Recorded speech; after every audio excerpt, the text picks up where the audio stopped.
সত্যি জোটটা ভেস্তে যাবে। কারণ আইএসএফ বামেদের সঙ্গে যুক্ত হতে চায়, হুমায়ুনের কবিরের সঙ্গে মোহাম্মদ সেলিমের রাজ্য সম্পাদক সিপিএমের তার যে বৈঠক, সেটা বামেদের মধ্যে অনেকে ভালো চোখে নিচ্ছে না। সকালে রাজ্য কমিটির বৈঠক হয়েছে, বিকেলে শহরের একটি সাততারা হোটেলে হুমায়ুন কবিরের সঙ্গে বৈঠক করেছেন মোহাম্মদ সেলিম, জানিয়ে দলের অন্দরে চূড়ান্ত নাস্তানাবুদ হচ্ছেন, এখনো হয়ে চলেছেন মোহাম্মদ সেলিম।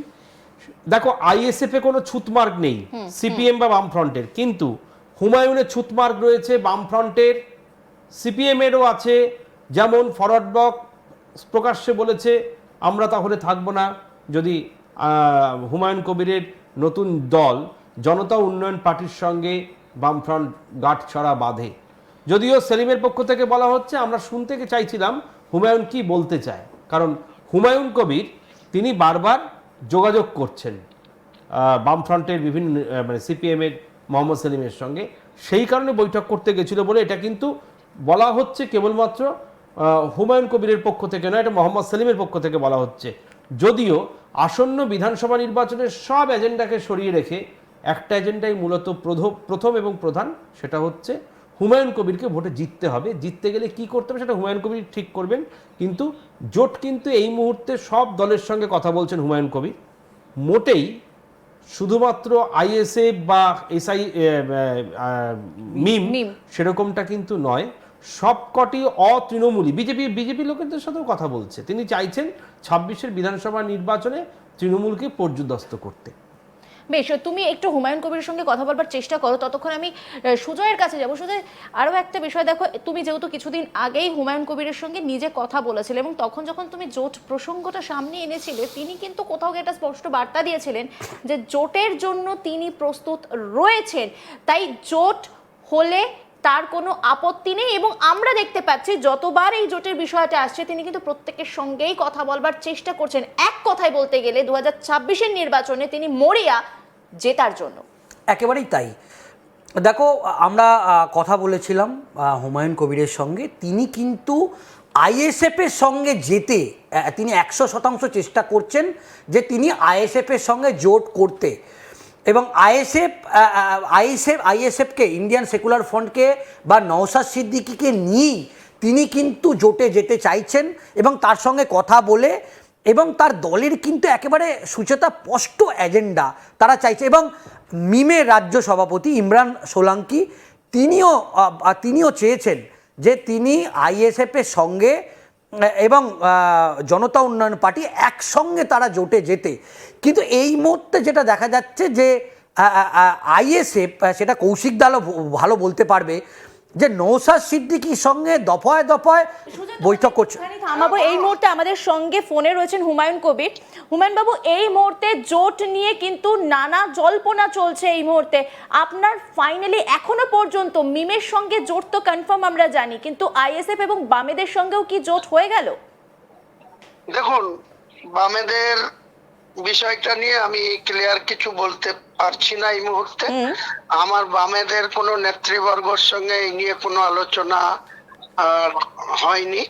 আমার সেলিম সাহেবের সঙ্গে আলোচনা হয়েছে। সেলিম সাহেব আমাকে দায়িত্ব সহকারে বলেছেন যে এখন পর্যন্ত তিনার যা ইচ্ছা তাতে বামের সঙ্গে তিনি আলোচনা করে নেবেন এবং আমাদের সঙ্গে জোটে থাকা চেষ্টা তিনি করবেন, এটা বলেছেন।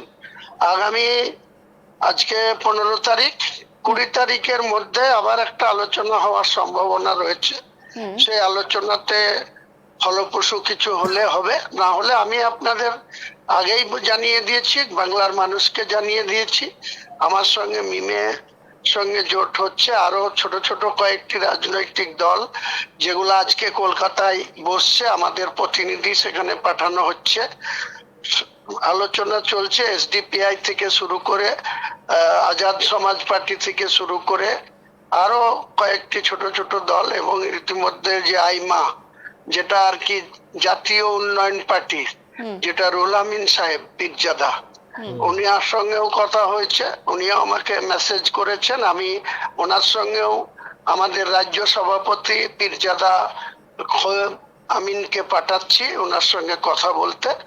আমার একটাই কথা, যারা তৃণমূলকে ক্ষমতাচ্যুত করতে চায় এবং সাম্প্রদায়িক দল বিজেপিকে এই রাজ্যের ক্ষমতা দখল করতে না দিতে চায়, তারা নিশ্চয়ই আমার সঙ্গে সহমত পোষণ করবে বা জোটবদ্ধ হবে।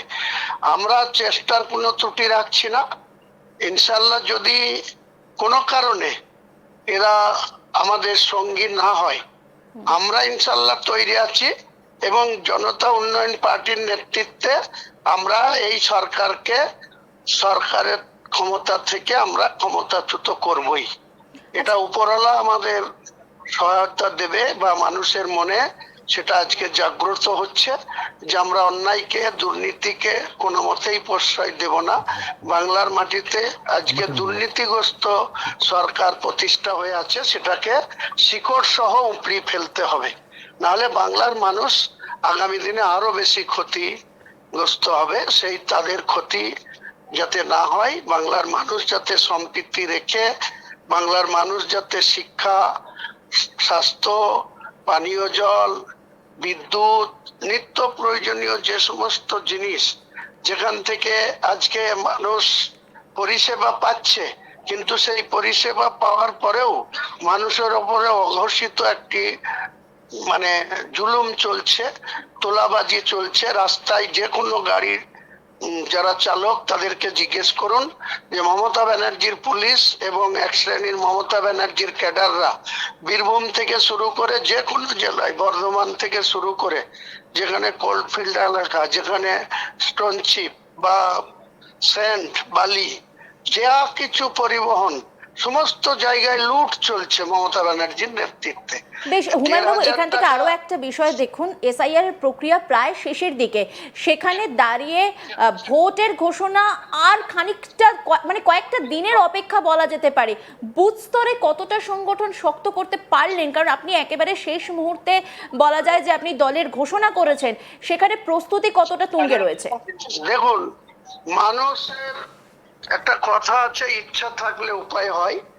আর যদি টার্গেট এর মধ্যে সততা থাকে, যদি ন্যায় নিষ্ঠা থাকে, তাহলে সেটা মহান উপরওয়ালা সৃষ্টিকর্তাই তার পাশে থাকে। আমার যা মন হচ্ছে, যেখানে যাচ্ছি, বাংলার যে কোনো জেলায় যাচ্ছি, সেখানে মানুষ যেভাবে আমাদের সাড়া দিচ্ছে, যেভাবে আমাদের পাশে থাকার অঙ্গীকার করছে। আপনি যে প্রশ্ন তুলেছেন, নিশ্চয় একটা ইলেকশন মেশিনারিতে বুথের যদি লোক না থাকে, তাহলে ইচ্ছা থাকলেও মানুষ তাদের ভোট দিতে সংশয় হয় বা সমস্যা তৈরি হয়।